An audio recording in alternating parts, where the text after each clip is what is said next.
voilà, ce que j'ai fait, c'est que j'ai défini 3 modes de puissance hydraulique et 3 modes de puissance ou de vitesse pour la propulsion.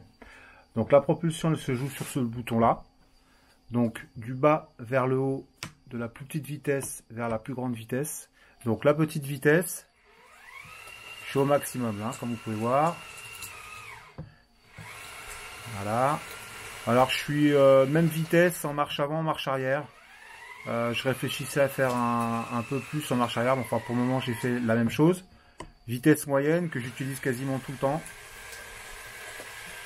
Donc après je vais vous montrer les chiffres que j'ai utilisés. En gros là je suis à 66% pour la vitesse moyenne. Et alors maintenant la vitesse maximum, je suis à 100%. Alors, pareil, dans les deux sens, d'accord. Et pour la petite vitesse, donc j'étais à 60%. Donc pour résumer, 60, 66 et 100%. Et la vitesse, vous allez voir, entre 60 et 66, il y a pas mal de différences. Par exemple, regardez.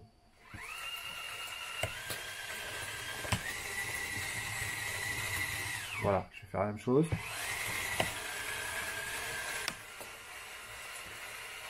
Voilà. Alors pourquoi j'ai fait ça? Parce qu'en fait, ça me permet d'être un peu plus précis dans les mouvements, notamment quand je fais tout ce qui est nivelage, etc. Donc d'être en petite vitesse, ça me donne un peu plus de souplesse, on va dire. Alors tout d'abord, au niveau de l'hydraulique, la pompe, je l'active ici à 15%.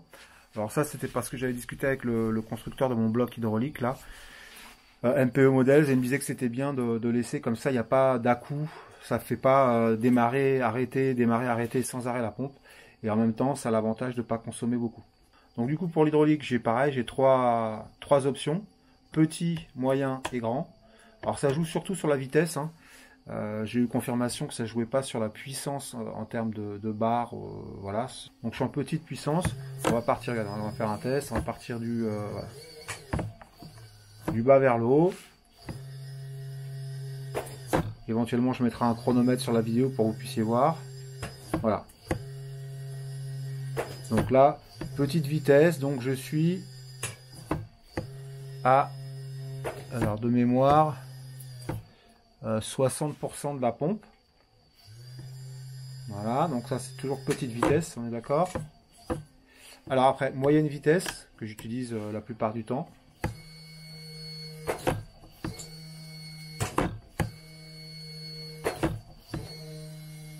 Ouais, c'est déjà beaucoup plus rapide.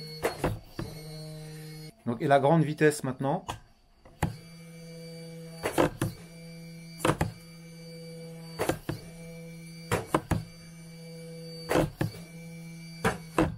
Bon, comme je vous disais, je suis en moyenne, en position moyenne la plupart du temps.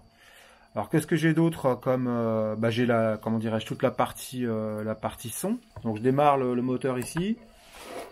Voilà. J'ai mis donc le klaxon sur le bouton du joystick 4D qui est ici. Alors les bruits hydrauliques, on les entend pas des masses.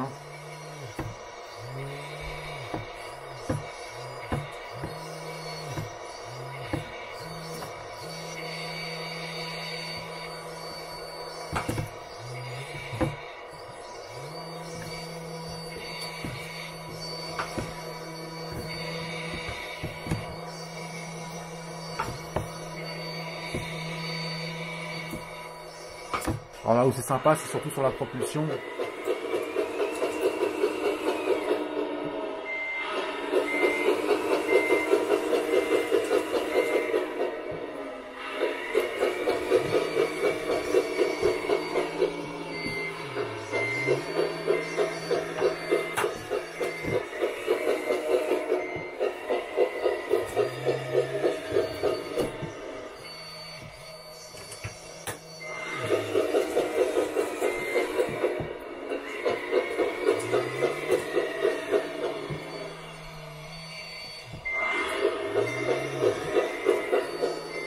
Pour que vous puissiez voir un petit peu, je sais pas si ça vous intéresse, mais comment j'ai réglé. Donc là, je suis dans le menu entrée, c'est là où j'ai voilà, choisi d'avoir 3 modes de puissance, de propulsion et de comment dirais-je, de vitesse de pompe hydraulique.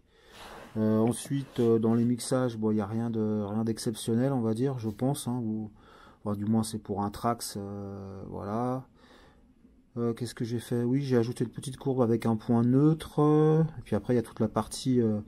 Donc là, c'est la partie avec la pompe hydraulique et puis les mixages, évidemment. Godet Braille 4 en 1, le klaxon, le module pour le switch pour faire le démarrage du moteur. Et puis le mixage des volumes hydrauliques, sachant qu'il faut vraiment faire gaffe. Bon, ça a expliqué dans le module Servonaute, la SMR. Mais voilà, je me suis rendu compte il n'y a pas très longtemps qu'il fallait un maximum de 40% sur toutes les voies hydrauliques, sinon vous avez des espèces de conflits. Tout d'un coup, quand vous actionnez plusieurs voies hydrauliques à la fois, vous avez le klaxon qui sonne en même temps, etc. Enfin bon, voilà. Quoi d'autre? Donc ça, c'est les entrées aussi. Donc là, j'ai fait mes...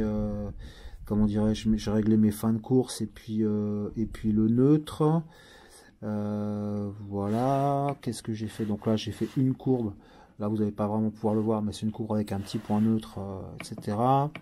Après, bah là, je me suis fait des alertes vocales. Et puis, donc ça, c'est la manière de configurer les boutons. Donc notamment, voilà, les deux boutons poussoir, pour que ça soit pas toc toc, pour qu'on appuie et que ça reste. Enfin, bon, voilà. J'ai des alertes vocales sur comment dirais-je, le pourcentage restant de la batterie. Et puis voilà, pour là ça me joue une valeur en fonction du pourcentage. Donc voilà, rien d'incroyable, je pense que vous connaissez tous ça. Mais voilà, toujours la puissance d'OpenTX. Vraiment, c'est fabuleux ce logiciel.